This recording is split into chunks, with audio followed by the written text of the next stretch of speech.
everybody. This is Sarah and Rocky from the Tea and Tequila Book Show, and today we're going to talk about what we're reading. So, Sarah, what have you been reading lately? I've been reading a lot. So, I just finished Daughter of Smoke and Bone, which is really amazing. It's set in Prague, and it's a really cool world building. Like, there's a magic system I love, the romance I could take or leave. I'm not into insta romances, and it's one of those, and it's like this deep...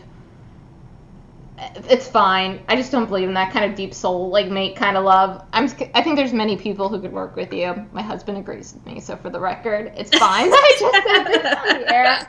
But it's really good magic, and I think it's third person omniscient, which is really refreshing to read in young adult. And the writing's beautiful, as you know. Like, Lonnie Taylor is absolutely a gorgeous, gorgeous writer. So that's one I've loved. I'm reading Lolita in Tehran, which is really depressing to read, but also great because it's like elevating books and how it helps you escape your circumstances and how you can view the world. But just reading about Iran is really hard to read. Some of the stuff that happens to women, and but it's enlightening. It's not going to be a fun beach read just for the people in the audience who want to know. I'm also just finished. I've been reading a lot at once. You Are a Badass at Making Money by Jen Sincero, I think is how you say her name, which is fun. I'm not really woo-woo all the time, but she has some good principles about how to make money, like just empowering yourself. And it's just really fun and makes you feel like, yeah, I can do it. And it helps reprogram your views to see money positively and have gratitude. So recommend that one. And my last one is I'm in the middle of Dandelion Wine by Ray Bradbury because it's summer. And I only got halfway through it 2 summers ago, so I'm going to finish the other half because it's like short stories. So I'm like, okay, Bradbury, I'll finally finish you. It's summer. I need my summer reads. Love that. I love it. The book that I am like really close to finishing right now is the last of Maggie Stiefvater's Raven Boys. I want to read book. Those. Yeah. I have one of them. I only have the first one. Is it good? Oh, yeah. So it took me... The thing about Maggie's writing is that I love her style of writing. It's... and it's third person omniscient too, and I really like that. I really, really like that in this book. But it really it took me a little while to get into this series, but once I was in it, I was committed. And you know, to me, the shining points of the book are, one, the relationships and the individual character development, and then also the writing. I love her writing. Like for the Daughter of Smoke and Bone, I remember loving her writing, but one of the things that I was also, the whole insta-love, I was like, okay, sure. I enjoy more when people sort of slowly fall in love with each other. But with that book, what I loved was the world building. So in this series, the world building, it was solid and it was good, and it's partly because like the mythology and everything is not something that I am so not inclined toward, because super interesting, but the world building wasn't what stood out to me. It was, like I said, the relationships and the writing itself. So I think it's always really great when you're reading a book and you see what are those like shining points of it, because every book's really different. And so a 5-star book that, you know, you love the romance, very different from the 5-star book where you love the writing, which is very different from the 5-star book you love the world building. And they all exist, and they're all really awesome. So I love that. I reread You're a Badass at Making Money. I actually was the one that told Sarah about it. Yeah, and thank Rocky for that one. And the thing about it is, it's a, you know, self-help book. It is super accessible. The writer is really hilarious and really, you know, really sort of down to earth. So even though she can talk about some really woo principles, she'll talk about it in reference to very personal story. Yeah, and you can't help but love her for it. I also, let's see, I have been reading, what was the last one that I just finished?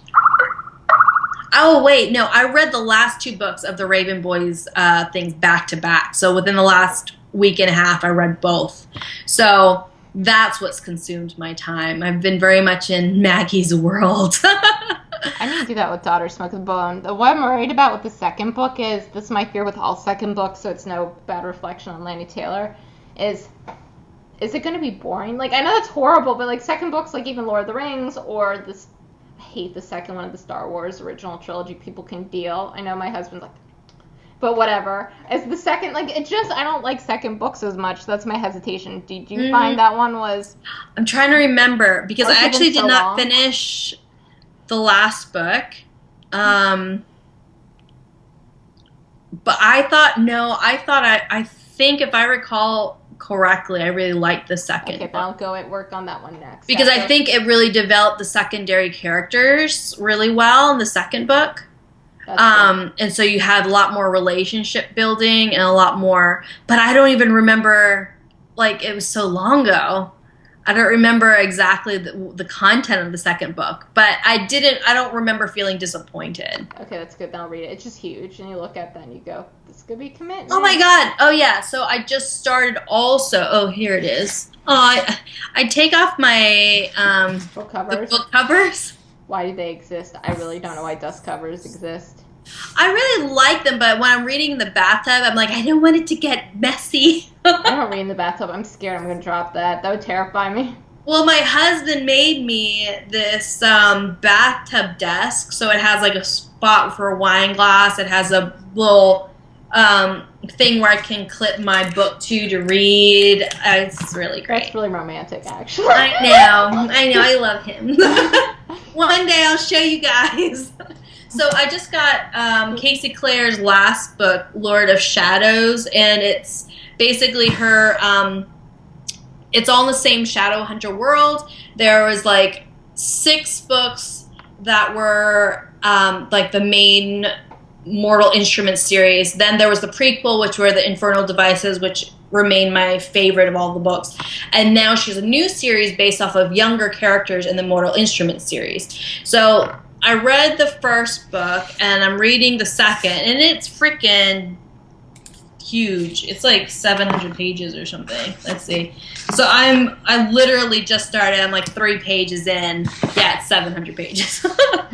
So I'm like gearing up. To read it, and if it's like I can either read really fast or I can read really slow. So we'll see how it goes. And the other book that I really want to read that Sarah has been telling me forever is Jandy Nelson's Sky is Everywhere. So good. That is something I'm going to be buying this week and starting. So good. Oh, I also read one more. Sorry, it's been a lot in the short period of time. Is Love and Gelato, super cute YA contemporary. It's set in Italy in a graveyard. Her relative, what she thinks is her father, lives in this graveyard in Italy, and it's just like a cute contemporary romance. It's really adorable. I love Italy. I've been wanting to go to Italy. I'm itching to go to Italy. So I was just like, I want to read another book about Italy right now. And it's a good summer read. It's perfect for like the beach. Awesome. Oh, that's great. So we gave you lots of non-beach reads. Now you have a beach read. I know. You guys, this one's not serious. It's not, well, there's some serious themes, but overall it's pretty light and fun. So everybody, we'd love to hear about your summer reads or what you've read recently in the comments. And the more you read, it really impacts how well and how thoroughly you write. So keep reading, keep writing. We'll talk to you next time.